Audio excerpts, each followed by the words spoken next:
Bismillahirrahmanirrahim. Assalamualaikum warahmatullahi wabarakatuh. Halo Bapak dan Ibu Guru PAI yang saya hormati. Ketemu lagi di channel Sahabat Guru PAI. Mari kita bersama meningkatkan kualitas pembelajaran dan karir guru PAI. Baik Bapak Ibu Guru semuanya, di video kali ini kita akan melanjutkan pembahasan kisi-kisi pretest PPG PAI tahun 2022. Indikator nomor 102 disajikan deskripsi tentang konsep dasar pengukuran. Mahasiswa dapat mengambil kesimpulan tentang pengertian, ciri, tujuan, dan manfaat penilaian pembelajaran. Nah, ini masuk ke penilaian pembelajaran. Kita lihat contoh soalnya. Sebagai guru mata pelajaran PAI, Ibu Ani melakukan penilaian dengan melibatkan siswa agar siswa dapat belajar jika masih ada kesalahan. Ilustrasi tersebut menunjukkan bahwa Ibu Ani telah melakukan penilaian dengan pendekatan titik-titik. Apakah A. Authentic Assessment, B. Assessment for Learning, C. Assessment as Learning, D. Assessment of Learning, E. Diagnostic Assessment. Nah, kira-kira yang mana nih Bapak Ibu? Ini tentang penilaian ya.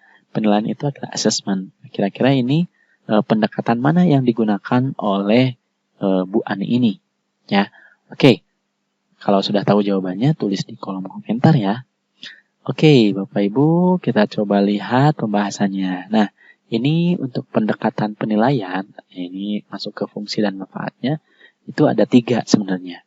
Ini ada assessment of learning, assessment for learning, dan assessment as learning. Kita harus tahu nih tentang ketiga pendekatan ini. Yang pertama, assessment of learning, ini penilaian yang dilaksanakan setelah proses pembelajaran selesai. Maksudnya adalah untuk mengetahui pencapaian hasil belajar. Ini yang biasa kita lakukan. Ini adalah assessment of learning. Jadi untuk menilai pembelajaran yang sudah dilakukan atau yang sudah selesai. Nah, kemudian kalau assessment for learning, ini dilakukan selama proses pembelajaran. Jadi ini digunakan sebagai dasar untuk melakukan perbaikan atau proses belajar mengajar. Sehingga guru dapat memberikan umpan balik terhadap proses belajar peserta didik. Nah, jadi assessment for learning ini, jadi penilaian ini digunakan untuk belajar. Ya, digunakan untuk belajar. For, ya, hati-hati. Ada of learning, ini berarti penilaian dari pembelajaran. Ya, kemudian assessment for learning, ini untuk, ya, untuk pembelajaran. Jadi ini untuk pembelajaran peserta didik juga. Ya, jadi penilaian dilakukan untuk pembelajaran peserta didik. Kira-kira mana peserta didik ini yang masih kurang ya tentang materi pembelajarannya, ini berarti masuk ke pendekatan assessment for learning. Nah, kemudian yang ketiga ada assessment as learning. Nah, ini berfungsi sebagai formatif dan dilaksanakan selama proses pembelajaran. Assessment as learning ini melibatkan peserta didik secara aktif ya dalam kegiatan penilaian tersebut, sebagai contoh penilaian terhadap dirinya sendiri. Nah, ini untuk menilai dirinya sendiri. Nah, ini assessment ini, penilaiannya ini digunakan sebagai S, sebagai pembelajaran. Ya, kalau ini assessment digunakan untuk pembelajaran, ya, untuk umpan balik ya terhadap proses belajar peserta didik. Jadi peserta didik itu bisa tahu kemajuan belajarnya. Kalau as learning, justru di sini assessment ini, penilaian ini digunakan untuk pembelajaran. Jadi siswa dilibatkan ya secara aktif dalam kegiatan penilaian tersebut. Misalnya kita biasanya kalau memeriksa penilaian ya, ini disampaikan juga kepada peserta didik soal dan jawabannya. Nah, ini bisa termasuk assessment as learning, jadi sebagai pembelajaran, jadi sebagai tanya jawab gitu.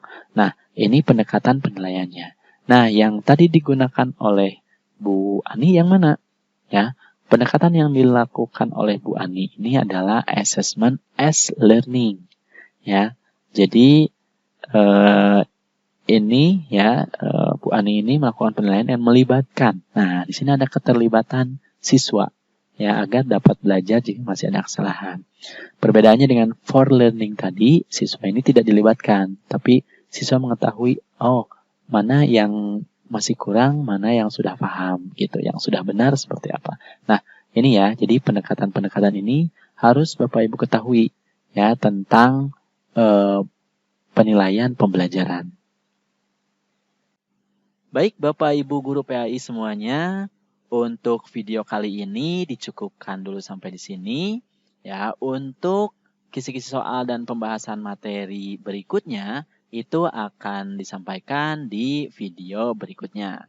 Jadi jangan lupa untuk like dan subscribe video ini supaya Bapak Ibu bisa mendapatkan update video yang terbaru. Terima kasih atas perhatiannya dan mohon maaf jika ada kesalahan. Billahi taufiq wal hidayah. Wassalamualaikum warahmatullahi wabarakatuh.